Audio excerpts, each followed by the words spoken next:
வணக்கம். இன்றைக்கி ரொம்ப டேஸ்ட்டான மீன் குழம்பு செய்யலாம். அதுக்கு வந்து ஒரு கடாயில் 1/4 கப் அளவு நல்லெண்ணெய் ஊற்றிக்கோங்க.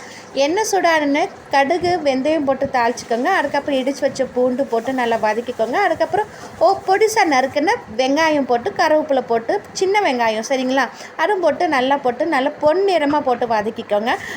அதுக்கப்புறம் 2 தக்காளி பேஸ்ட்டு போட்டு இந்த மாதிரி நல்லா வதக்கிக்கோங்க. அதுக்கப்புறம் நம்மளோட வீட்டு குழம்பு மிளகா பொடி வந்து சேர்க்க போகிறோம். காரத்துக்கு இந்த மாதிரி சேர்த்துக்கோங்க. நான் வந்து 3 டீஸ்பூன் நான் சேர்த்துக்கிட்டேன். இது போட்டு நல்லா பச்சாசனை போகிற வரைக்கும் வதக்கிக்கோங்க. அதுக்கப்புறம் இந்த குழம்புக்கு இந்த மாதிரி ஃபஸ்ட்டு ஒரு 2 கிளாஸ் அளவு தண்ணி ஊற்றி நல்லா வந்து கொதிக்க விட்டுக்கோங்க.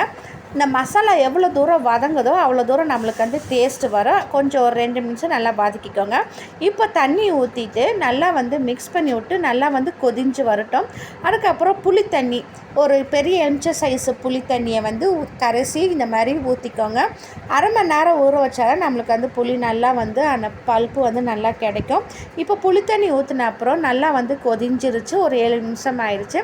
அதுக்கப்புறம் பச்சை மிளகா வந்து கீராமல் ஒரு 4 பச்சை மிளகா போட்டுக்கோங்க. அதுக்கப்புறம் நீங்கள் என்ன மீன் வாங்கினாலும் இந்த மாதிரி சேர்த்துக்கோங்க. இந்த மீன் போட்டோடனே லைட்டாக வந்து மிக்ஸ் பண்ணி விட்டுட்டு இப்போது கொதி வராமல் இருக்குது இல்லைங்களா, கொதிஞ்ச அப்புறம் டக்குன்னு ஆஃப் பண்ணிடுங்க. மீனை போட்டு ரொம்ப நேரம் கொதிக்க வைக்க வேண்டாம் மீனை போட்டு. அதனால் இந்த மாதிரி கொதி வந்தோடனே நல்ல ஃப்ரெஷ்ஷான கருவேப்பிலையை இந்த மாதிரி கிள்ளி போட்டு இறக்குனிங்கன்னா நம்மளோட மீன் குழம்பு ரொம்ப டேஸ்ட்டாகவும் ரொம்ப சிம்பிளாகவும் ரெடி ஆகிடுச்சு.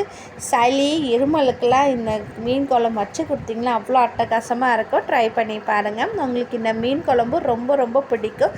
சிம்பிளாகவும் டேஸ்ட்டாகவும் பண்ணிடலாம். உங்களுக்கு இந்த வீடியோ பிடிச்சிட்டா லைக் பண்ணுங்கள். மறக்காமல் சேனலை சப்ஸ்கிரைப் பண்ணுங்கள்.